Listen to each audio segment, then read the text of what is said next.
Hello, Fiona. Hello, T. Welcome to episode 5 to anyone who's watching us. What's today's topic? Episode 5, gosh. Today's topic is everybody's favorite. It's AI, Ah. Yep, buzzword of the moment. yep, definitely. Yeah, it felt necessary to start with an episode of it early Yeah, on, and then it'll definitely come up again. and again and And again. Yes, dip our toes in. the things that we talk about today might not be true anymore in the next 6, 12 months. Or 3 weeks, or yes, Yeah, changing all the time. It is just a tool, though, so it is worth revisiting, just like we might talk about how to use the whiteboard and again, or the blackboard, or how to, yeah. yeah, it's a tool. Exactly, exactly. And I definitely don't think it's going to replace us anytime soon. No, I'd be surprised if it replaces us at all. I mean, not just soon, but in the long term. Um, yeah, I mean, we can dodge the curveballs much more easily, I think. Or I was just telling you that I was listening to the radio in the car the other day, and the DJ, I mean, correct me, anybody watching if I'm wrong, his name's something like Dev Griffin or Dev Griffith on Heart Radio here in the UK. And he was complaining that everything nowadays in his life is AI. And that his watch is always telling him to sleep more or walk less or sit down and have a rest or and that his smart fridge and I thought is what but apparently his fridge suggests to him what he should eat and what he needs to shop for and whatever, and he was saying, his fridge had been telling him that he needed to eat some fruit or something, and he was saying, I just want to eat leftover Chinese food right now. So I think personally, well, I was saying to you, I think that teachers, we are always going to be the ones that can go, do you know what, this topic isn't working. Let's just move to something else. Or you're all looking really low energy. Let's just play a game for 10 Hmm. minutes and come back. And Hmm. I Hmm. don't think I don't think AI will have that flexibility. I know some people are going to say, oh, but it can already read the emotions. Da, da, da, da. Yeah, but can it then adapt Hmm. on the fly to 25 people who are all different and the teacher knows them and etc etc. So yeah, Yeah. what do you think? I mean, I think that's the one way that AI will be very useful in the future in terms of that individual progress and individual needs. I saw that they'd been trialing it in the UK for GCSE, so kind of 16-year-old students. A couple of their courses at one school, they were going to be taught by AI. Hmm. So they would do a needs analysis at the beginning of the course. Let's say it was in geography. And then the program would be tailored much more to their needs. And I think that's interesting for something to do beyond the classroom for the students to kind of Yeah. practice things in more detail or yeah, or work on a particular grammar point or something like that that maybe they're struggling with that other people in the class are okay with. Yeah, well, that makes it like a self-access supplementary thing. I do think it can do that. I would not expect it to be able to replace the human side because our needs in a classroom are not just academic. Hmm. Hmm. And they're not even just emotional in some senses or in a kind of a textbooky sense, um there's all kinds of other stuff, Hmm. girls having their, if they've had an argument with somebody in their family the same day as they've got their period and they've got an exam in 2 days and they haven't studied for it, or they've studied too much and they haven't slept, all these things, a teacher who knows that student Hmm. doesn't need all that input. They can read the student's face and kind of know and kind of empathize. It's a different level of empathy, is what I'm saying. Yeah, yeah, Um, absolutely. and it's not something very easy to distill into something programmable. I mean, our experience is real experience. It's not something that's been harvested or scraped or whatever the word is from elsewhere. It's first hand rather than second hand. Mm, Um, yeah, and also, I mean, this is scientific fact, but it's also common sense. We benefit from having other human beings near us, physically near us. And in fact, the chemicals that physical proximity release, oxytocin particularly, help memory. So, you know, learning in a classroom or just two of you or, one to one with a teacher in physical proximity will actually help mm, the learning. Or if they know, like, if you meet your students and then you teach them online because they already know you, there's less oxytocin, but it is there. nice. I didn't know that. Ah, wow, you see. And that's not something that can be replaced. Yeah, the three happy chemicals in the bloodstream, pardon me, dopamine, serotonin, and oxytocin, they all support memorization and they help learning. And dopamine's the one that has an optimum level and then drops off. So too much dopamine, addiction basically, has a negative impact. So you've got to Mhm. control the amount of dopamine in a class. You can't make it too whoopee-doo. You Mhm. know what I mean? But oxytocin and serotonin are positive. So serotonin is going out, going outside, doing stuff outdoors. Mm. But oxytocin is proximity. So yeah, that's why I think AI good for working home alone, homeworky stuff. If you want to do some extra practice with Duolingo or one of these things, or a game, Mm. Yep. bit like the Oh, apps that you used to have. Those apps, what was it called? The one with the flashcards? Quizlet. Yeah, exactly, that sort of thing. Yeah. Yeah. Mm. Interesting. Do you use AI at all? Yes, with a lot of eco guilt. So I Yeah. try and use it sparingly. But I have found it useful when I've had students, one-to-one students with very particular needs. So Uh-huh. I was teaching, I still am teaching a wonderful woman who's based in Peru, and she's a compliance officer. I don't even know what that is. And at the time when we first started working together, she had a job interview coming up. And so she wanted to practice the sort of questions that they might ask her in the job interview. And, Yeah, I can do any sort of generic job interview of, so what skills do you feel that you have that would be useful for this role or things like that. But to be able to ask her questions specifically about that field, um, yes, I could have scoured through numerous sites and found the yeah, information myself.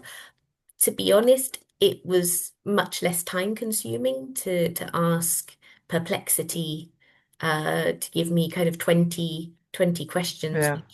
which would work. And I Um, suppose you could then, even with your student, go through the questions and say, are these viable questions?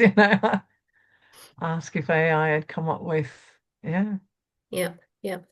And I mean, admittedly, yes, probably because she's worked in this field for a period of time, she probably could have written the questions herself, and that could have been another activity practicing word order and things like that. yeah, for Um, next time. yeah, yeah. Now I know how to avoid AI use. Get your students to do the work for you. Well, I suppose, but then AI has created your model. I mean, I don't know, what about the ethics of that? In terms of what we were saying before about the scraping. Yeah, where's AI getting that from? Well, I mean, so this is one thing that I particularly like about Perplexity is when it gives you information back from your prompt, it does link to where it's got that from. So you Ah, okay. can then, for example, if it was something like I was asking it to write a text or Mhm. something, I could then go back and fact check. And, obviously it would send me to a site and I could gauge whether I thought the site was verifiable or if Yeah, it yeah. was a good source of information. Then who owns Perplexity? That's a good question. Hmm. Perplexing, in Perplexing fact. question. Yeah. And before we carry on the chat, I'm drinking Jammy Dodger tea today. With your little dude in it. I got my little friend in it. I know, he's so cute. I love him. And my tea's Jammy Dodgers. What's yours? Well, I'm still on my yogi, but I'm back to my spicy chai this week. Right. Yeah, and Gosh, it I kind of forgot matches. to mention the tea. Busy thinking about AI. This is a good tea, you know. Hmm. I got it new, and it's actually Jammy Dodger flavored tea. It doesn't taste of Jammy Dodgers, but it's really nice, whatever it is. Oh. Mm. So you actually use AI, and do your students know that you use AI? I mean, I did tell her then. I mean, I kind of joked and said I used AI Mm. to find these questions for me. Um, I've definitely had some students preparing for exams who have generated essays with AI. Yeah, And so we've then had a discussion about why, and about the benefits and drawbacks. So yeah. Basically, they'll be screwed, pardon the word, in the exam because yeah. yeah, And I mean, it's something that we've talked about at the beginning of the DIP TESOL course that I work on, because it is a tool, and it is a very valuable tool. Um, but at the end of the day, like you say, when you come to do a closed book exam, it's all got to be in your head. it's got to be in your head. Yeah. Yep. Otherwise, you are screwed. Mm. Well, I started the course. Might have mentioned this before. I can't remember. We had a chat. The first week ish. um, about AI and the pros and cons. And we started off with a debate. And I told them if they were in favor or against. Well, I didn't tell them, but they drew a colored bit of paper out of a hat. And that decided for them if they're going to be in favor or against. And then they came up with all the arguments in favor and against using AI as a teacher or as a student. So they were thinking about for both. We had the debate. And then at the end of the debate, they made up rules. They made up rules for the classroom, for them, and for me. All right, that we were all going to stick to. And the rules are basically no AI. And that came from my students because they said to me, well, if um it was basically, well, if I use AI, one student said if the teacher uses AI, the students can, because if it's okay for the goose, it's okay for the gander, kind of thing. And then another student said, if this teacher uses AI, I don't need the teacher. I've got AI too. Ooh. Yeah. So they decided that we're not going to use AI unless absolutely necessary, that they can occasionally use Grammarly or similar to check grammar. Hmm. Um, and I can't quite remember how it cropped up, but we said that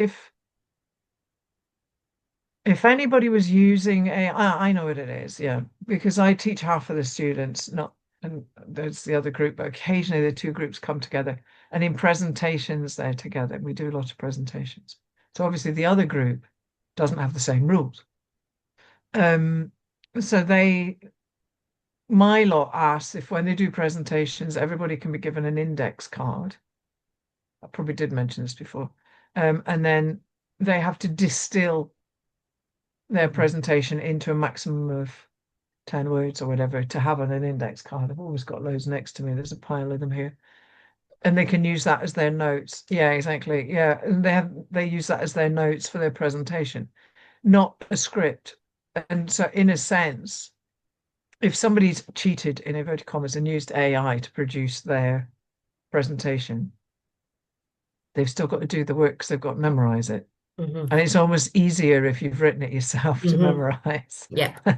Yep. and memorize the information, not the words. We Hmm. talk a lot about that, about how memorizing the information is not the same as memorizing the words, and to use your own words, words that are appropriate for your audience. So I noticed today a student from the other group preparing a presentation. They've got one of the big ones next week. And he got a script that looked distinctly like it had been written in his first language in AI, and he was busy translating it. And I didn't say anything. I thought, well, he's going to get hit hard on Monday when he's got to condense all that down Yeah. onto. Yeah. But I will speak to his teacher, see, Yeah. because that's her class, and see if she wants to do the same thing or not. But I was really intrigued to see that it was the students themselves that said, we don't want to use AI, we want to think. Hmm. And because they set themselves their own rules. Yeah. Even if in that moment in time it's like a kind of an academic argument and therefore, and they know, and they'll probably cheat sometime, blah, blah, blah. But at least, saying, oh, I'm surprised you're doing that. You said you wanted to do, the rules. So, yeah, it's interesting. I think the future, who knows what's going to happen. I think so. Going back to what you said at the beginning, and like you just said, if the teacher's using AI, well, I've got AI, I don't need the teacher. I think the thing that will always keep us in the classroom is the things that Is AI. us.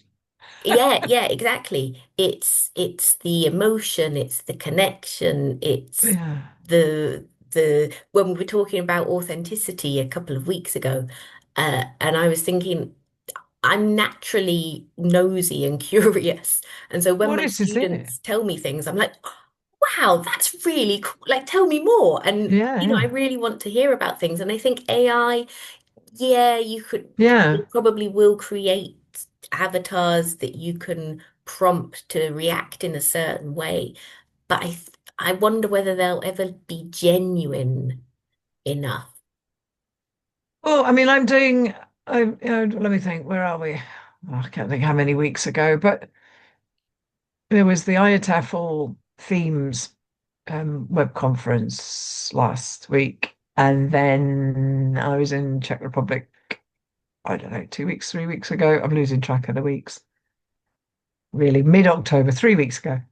Um, And we were discussing about humans and AI and will AI replace the human in the classroom? And that was the general topic. And I was in a panel and I gave a plenary in Czech Republic and then the talk on the webinar. And I think one of the most important things is that to learn effectively, so everybody can learn, if we want to really learn and really like develop a genuine interest in something, a love of something.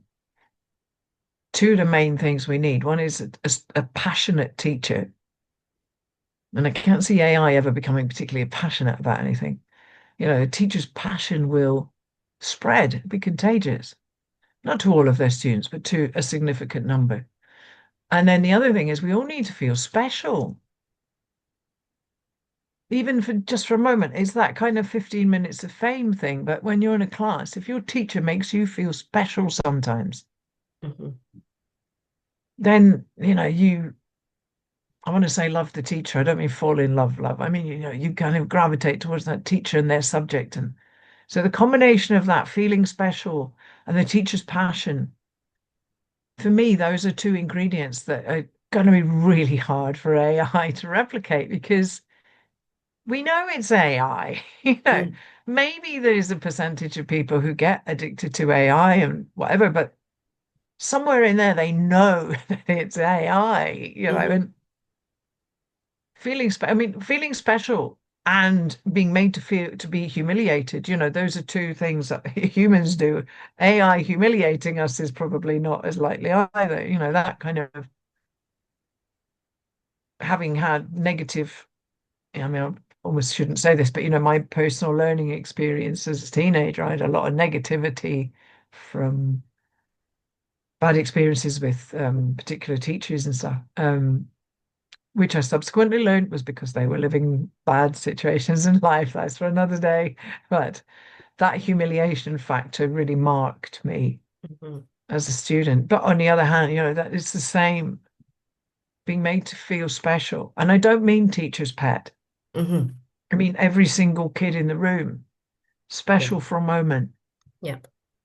personal comment or this, that, something, remembering their birthdays we were talking about, I think last 2 weeks ago, whenever it was. Remembering somebody's birthday or remembering how many brothers and sisters they've got, remembering that they're a twin, remembering all Mm. that stuff, they'll go, And I think um, that's it as well. AI will remember that because AI will remember everything. because yeah, but this is But it. but the fact that so a human remembers that amongst What this all is the it's other the effort. things. Yeah, yeah, Exactly. If AI remembers it, you think, yeah, well, of course they of do. course it does. Yeah. It's like an elephant, Just they like never my forget. wristwatch knows how many steps I've done today, and you don't. But gosh, if you had sat there and gone, I bet you've done X number of steps today, I'd be going, oh wow. Yeah. Do you know what I mean? It's that. Yeah, Yeah, yeah. definitely. So specialness and passion for me are the two main things, apart from all the chemically stuff. And Yeah, yeah. For me, it's definitely the connection. The Yeah. Well, I think we've kind of come around to a positive at the end of the topic, which was about how AI won't be taking us over, which is good. yeah, but it's I mean it's kind of a no-brainer when we say, think of your favorite teacher ever in your life. These typical things people ask you, conferences and stuff, and you think of such and such a person. Well, why do you think of that person? What is it about them that makes you remember that teacher? Hmm. And it's the stuff that AI isn't really going to be able to replicate. Hmm. Yep. Uh, touch wood. Well, let us know in the comments. Are you using AI? Are you finding it useful? Or do you How do think you it feel will about the replace us? ethics and the Yes. water use and etc. etc. Yep. Do you suffer from eco guilt as well? And we'll be back with another cup of conversation next Tuesday. Bye.